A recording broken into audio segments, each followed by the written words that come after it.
By day, he vaccinated cats and treated injured dogs. By night, he kept soldiers alive in the worst combat zones on Earth. Nobody at the animal hospital knew their quiet veterinarian was Afghanistan's most legendary field surgeon.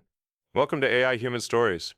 Before we dive into this incredible tale of healing, sacrifice, and how artificial intelligence uncovered a hidden war hero, tell me in the comments what city you're watching from today. And if you believe some stories of service deserve to be told, hit that subscribe button.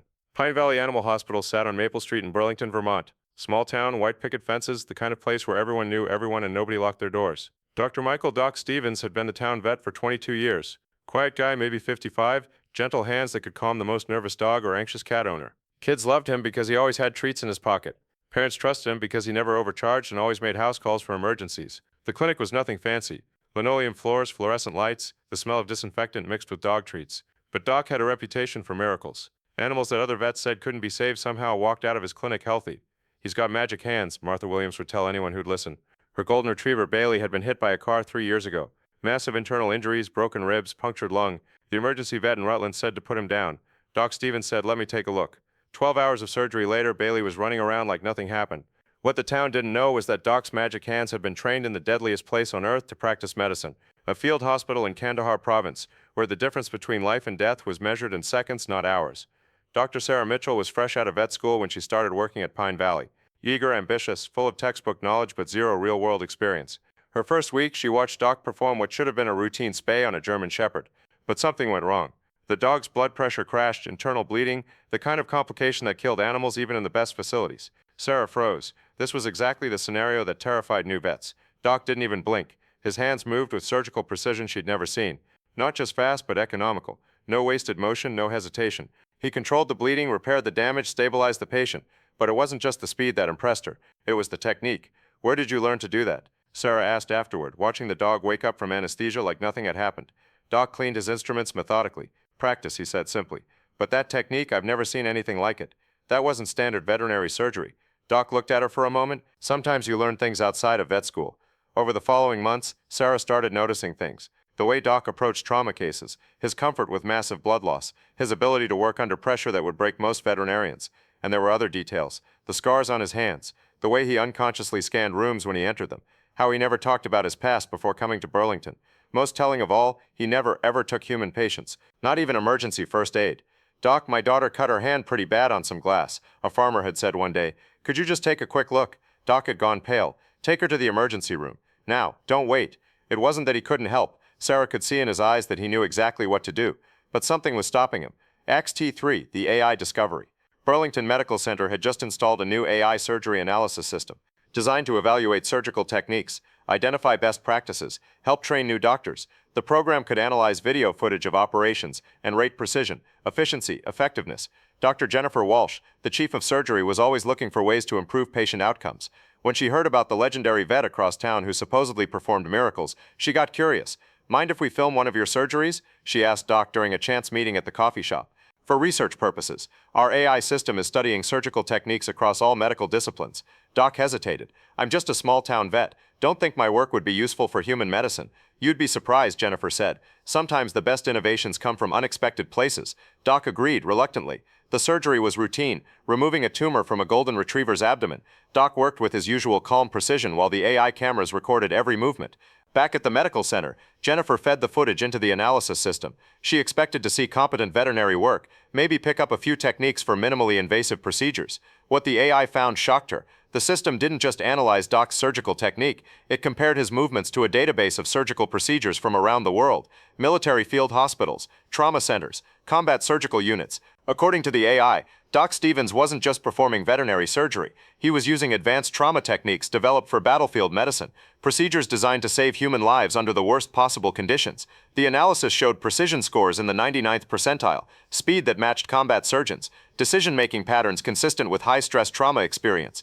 But here's what really set off alarms. The AI identified specific techniques that were taught only in military medical programs, classified procedures used in forward operating bases, MASH units, special operations medical training. According to the artificial intelligence, the quiet veterinarian in Burlington, Vermont, had been trained to save human lives in combat zones. Jennifer made a phone call to an old friend at Walter Reed Medical Center in Washington. Dr. Robert Chen had spent 15 years in Army medicine before transitioning to civilian practice. "Bob, I need you to look at something," she said, sending him the AI analysis. Tell me if I'm crazy. 20 minutes later, her phone rang. Where did you get this footage? Chen asked. Local veterinarian. Why? Because whoever performed this surgery was trained in combat medicine, not just regular military medicine, special operations trauma surgery. This is the kind of precision they teach forward surgical teams. Jennifer felt her pulse quicken. How can you be sure? See that clamp technique at the 420 mark? That's a modified Satinsky clamp procedure. They developed it for treating blast injuries in Afghanistan. It's not in any civilian medical textbook. Chen paused. Jennifer, this isn't just military training. This is elite military training. Whoever this vet is, he's saved human lives under fire. The next step was delicate. Jennifer couldn't just walk into Doc's clinic and demand answers, but the AI had given her enough information to do some digging. She started with public records. Michael Stevens' Vermont veterinary license issued 2001. Education listed as Colorado State University College of Veterinary Medicine, but when she called Colorado State, they had no record of a Michael Stevens graduating in their program. The name was fake. Jennifer decided on a direct approach. She drove to Pine Valley on a Friday afternoon, found Doc closing up the clinic for the weekend. Dr. Stevens, we need to talk. Doc looked up from locking the front door. Something in her tone made him freeze. The AI analysis came back, Jennifer continued. The surgical techniques in that video, they're not veterinary procedures. They're combat trauma surgery, special operations level. Doc didn't deny it, didn't confirm it either. Just stood there holding his keys, looking suddenly older than his 55 years. Michael Stevens graduated from Colorado State in 1998, Jennifer said quietly. But the school has no record of him, so either their records are wrong or that's not your real name. Doc unlocked the clinic door and gestured her inside. They sat in his office, surrounded by pictures of grateful pets and thank you cards from families. On his desk was a photo of a golden retriever, Bailey, the dog he'd saved from the car accident. What do you want? Doc asked finally. I want to know who you really are, Jennifer said. And I want to know why one of the most skilled trauma surgeons I've ever seen is hiding in a small town treating animals. Doc was quiet for a long time. Outside, the last light of day was fading over the Green Mountains. My name is Dr. Marcus Rodriguez, he said finally. Major Marcus Rodriguez, United States Army Medical Corps, Special Operations Combat Medical Team. I served 3 tours in Afghanistan, 2 in Iraq. Jennifer leaned forward. What happened? Marcus looked at the photo of Bailey. I was good at keeping people alive, really good. My team had the highest save rate in theater. Soldiers, civilians, enemy combatants. Didn't matter. If they were breathing when they got to me, they stayed breathing. That's something to be proud of, is it? Marcus's voice cracked. September 15th, 2001. Forward operating base outside Kandahar. Multiple casualties from an IED. 7 soldiers. All critical. I had to choose. Jennifer waited. Resources for 6. Space for 6. Time for 6. Marcus's hands were shaking now. I chose the 6 with the best chance of survival. Left a 19-year-old kid from Ohio to die because his injuries were too severe. You saved 6 lives. I killed 1. Marcus stood up, walked to the window. His name was David Chen. He was going to be a teacher when he got home. Wanted to work with special needs kids. Jennifer felt her stomach drop. Chen, the same last name as her friend at Walter Reed. Dr. Chen at Walter Reed, she said slowly. Is he David's older brother? Robert. He doesn't know I'm alive. Nobody from my unit does. Officially, Major Marcus Rodriguez died in a helicopter crash 6 months after David. Clean slate, fresh start, but you're still practicing medicine. Marcus turned back to her. Animals don't ask questions. Animals don't judge. When a dog is hurt, you help it. Simple. No moral complexity. No impossible choices. You've saved hundreds of animals in this town. Animals, Marcus emphasized, not people. I swore I'd never make that choice again. 2 weeks after Jennifer's visit, everything changed. It was a Saturday afternoon when the call came in. Multi-car accident on Route 2, just outside Burlington. School bus involved, multiple casualties, more injured than the local hospital could handle. Jennifer was in the ER when the ambulances started arriving. Kids, teachers, parents, the kind of mass casualty event that overwhelmed small-town medical facilities. They were setting up triage in the parking lot when she saw him.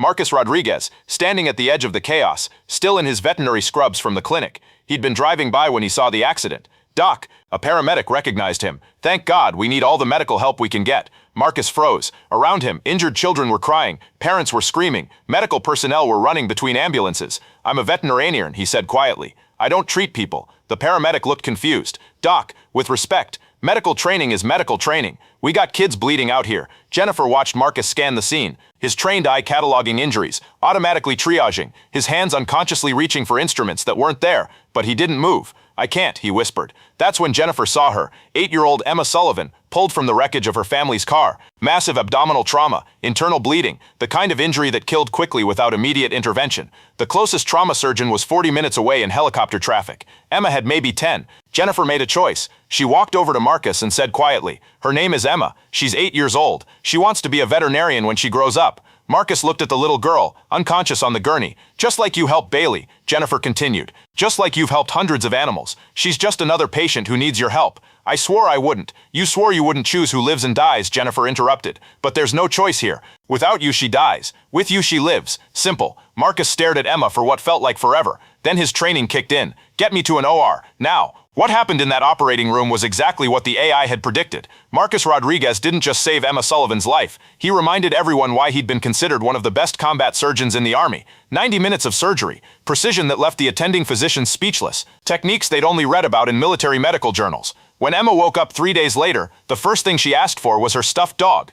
Marcus was sitting by her bed, still in surgical scrubs. "Are you the doctor who fixed me?" Emma asked. "I'm a doctor who helps anyone who needs it," Marcus said softly. "My mom says you take care of animals." "I do." Emma thought about this. "Can you teach me? I want to help animals too." Marcus smiled, the first genuine smile Jennifer had seen from him. "I'd like that." Outside Emma's room, Jennifer found Marcus staring out the window at the parking lot where the accident victims had first arrived. "How do you feel?" she asked. "Scared," Marcus said honestly. "Terrified, but also, right. For the first time in 20 years, I feel like I'm where I'm supposed to be. The medical center could use a trauma surgeon with your experience." Marcus shook his head. "I'm not ready for that. But maybe I could consult on cases like this. When you need someone who understands both human and veterinary medicine." Jennifer nodded. The AI analysis showed something interesting about cross-species surgical applications. Your veterinary work has actually made you a better human surgeon. How's that? Animals can't tell you where it hurts. You have to read their bodies, understand pain without words. That skill translates to unconscious patients, children, trauma victims who can't communicate. Marcus looked back at Emma's room. She really wants to be a vet? According to her mom, she's wanted to be one since she could talk. Then I guess I better make sure she has someone to learn from. 6 months later, Dr. Marcus Rodriguez had dual privileges at both Pine Valley Animal Hospital and Burlington Medical Center. Not as a full-time human surgeon, but as a consultant for cases requiring his unique combination of trauma and veterinary expertise. The arrangement worked perfectly. Most days he treated animals, but when the hospital needed someone who understood both human and animal physiology, who could work under extreme pressure, who had experience with the kind of injuries that defied textbook solutions, they called Marcus. His first official case was a construction worker who'd been attacked by a bear. Massive tissue damage, the kind of wounds that animal attack specialists usually only saw in veterinary settings. Marcus saved the man's life using techniques he'd learned treating dogs mauled by other animals. Word spread through the medical community. The veterinarian who could perform human surgery, the combat surgeon who understood animal medicine. Hospitals started referring their most complex cases to the small clinic in Vermont. Emma Sullivan recovered completely. Her first day out of the hospital, her parents brought her to meet Marcus at the animal clinic.